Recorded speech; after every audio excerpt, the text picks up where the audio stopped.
We'll add numbers written in decimal notation. We'll find this sum, 102.4 plus 6.1 plus 78. And let's begin by lining this up in columns, and we'll line up the decimal points. So I'll write 102.4. Then I'll write 6.1 below that with the decimal points lined up.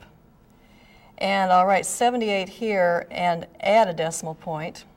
And I'm going to write a 0 after the decimal point just so that I have the same number of decimal places in each of these three numbers. And I'm going to add the 3. Now that the columns are lined up and the decimal points are lined up, we can just add starting on the right and going to the left. 4 plus 1 plus 0 is 5. Then we write the decimal point. 2 plus 6 is 8, and 8 plus 8 is 16, so I'll write the 6, carry the 1. 1 plus 0 plus 7 is 8, and here we have 1. So the sum is 186.5.